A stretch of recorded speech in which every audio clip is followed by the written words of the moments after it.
The shinobi world is hell. The shinobi system is rigged, and it only upholds justice towards certain individuals while completely undermining the others. This is true to the 5 great nations and to our real world as well. We've seen the shinobi world radicalize individuals such as Nagato and Sasuke. This all goes back to a fundamental point in Madara's quote. As long as there is the concept of victors, then there will be losers as well.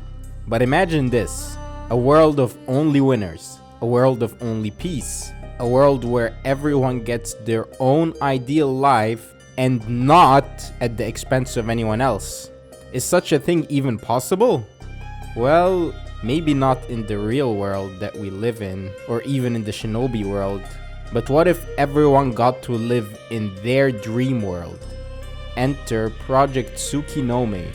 This was the goal in the forefront of the Akatsuki leader's mind, and it's what made him commit all those heinous crimes along the way. Today, I'm going to be discussing whether Obito was right in aiming to achieve the Infinite Tsukoyomi. Make sure you subscribe, and let's just begin. Now, before I discuss whether I think Obito's plans were right, let me go over who Obito Uchiha is as a character. I'd say that Obito is even more polarizing than Sasuke, and he's the most denied character when it comes to his trauma. It's like across the fan base, Gaara, Nagato, Sasuke, Itachi, Kabuto, Madara, they all were fully justified to become villains. But Obito, no, he didn't deal with enough trauma, according to all his haters. I don't think they understand how trauma works. You can't measure trauma. It's not a, you have to have this much trauma to become a villain. Like, come on. To be fair, I think that Obito dealt with a lot more trauma, tragedies, and what basically amounted to a shitty life beyond just Rin's death. And Rin was just the straw that broke the camel's back. It's not like his life was all fine and dandy prior to that. Now, Kishimoto could have explained his reasoning better, but it's fine. Gives me more stuff to talk about in the channel. Now, let me start off by saying that while every major antagonist runs parallel to Naruto in a sense, Obito is the most similar and was basically a mirror of Naruto as a kid, down to the fits and even the goggles, hopeful, idealistic, loudmouthed, dreaming of becoming the Hokage, and always seeking acknowledgement. The both of them were orphans, both were kinda pariahs. Naruto obviously was a bigger pariah because of the Nine Tails, but Obito was an Uchiha, and on top of that, he was considered to be the loser of the Prodigious clan. Kid Obito was written to be very relatable. He was constantly trying to succeed and usually took the L. He wasn't cut from the same cloth as Itachi and Sasuke, which was tough for him, because like Naruto, he was always trying to prove himself. The most person he wanted to prove himself to was Rin. His team was a parallel to Team 7 as well. Kakashi was the smug genius, and Rin was the medic. Except unlike Sakura, Rin wasn't the bitch to Obito. She was like his best friend, the most supportive person he had in his life. Whenever life gave him a beating, Rin was there to cheer him up.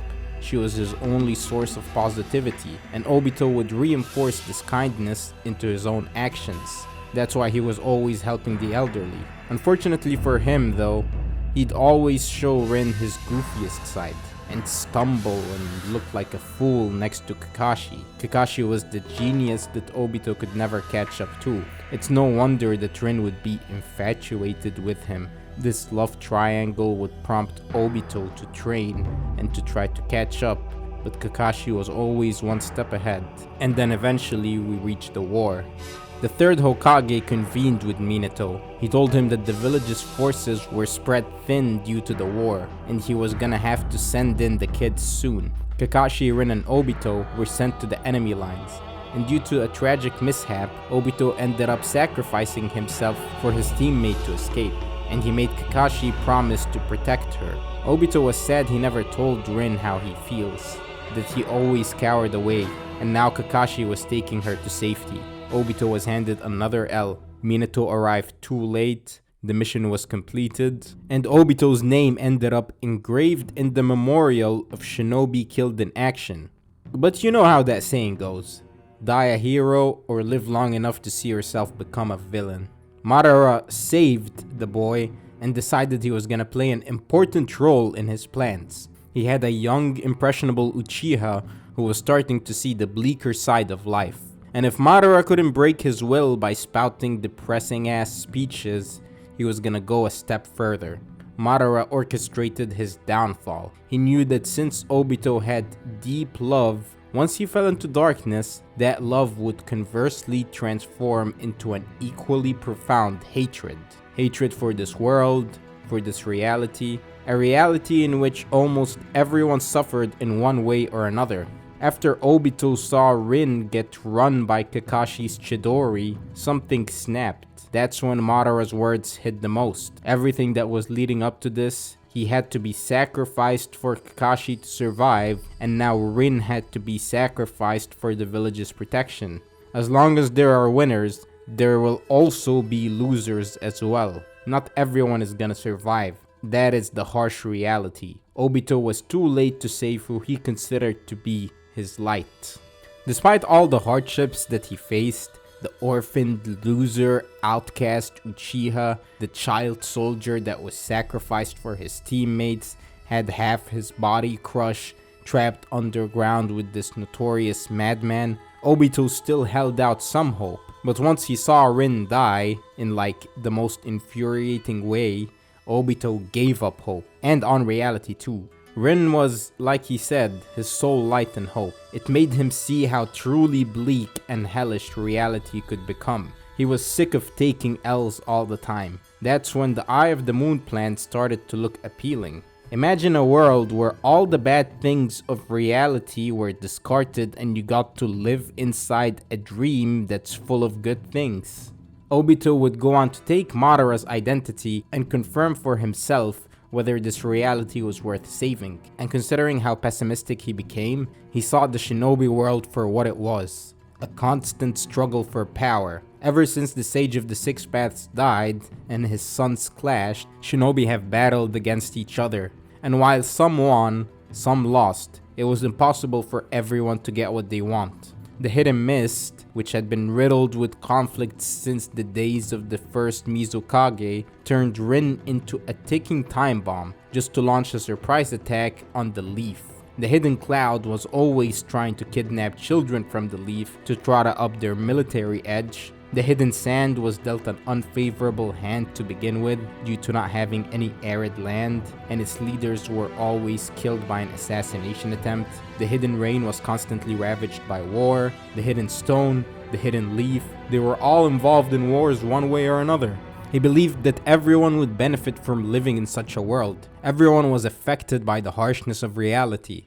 Nagato, who lost his parents and had to live through war, or Sakamoto, who took his life after being ostracized and left Kakashi an orphan, or Tobirama, who had to sacrifice himself to save his teammates, or Itachi, who was faced with the predicament of choosing between his clan and his village, or Neji, whose father had to sacrifice himself for the main family branch, Gaara, who'd been the target of non-stop assassination attempts by his own father, Haku, who'd been persecuted for his Kekkei Genkai, or Kabuto, who was used as a pawn by the Foundation and then pinned against his own foster mother, and the list goes on. Everyone in this reality has experienced so much unpleasantness, and based on what happened to Rin, someone Obito considered to be the epitome of good, he decided that this reality may not be worth saving. Though he did become a warped individual after awakening his Mangekyo Sharingan, an agent of chaos that only added to the misfortune of the world.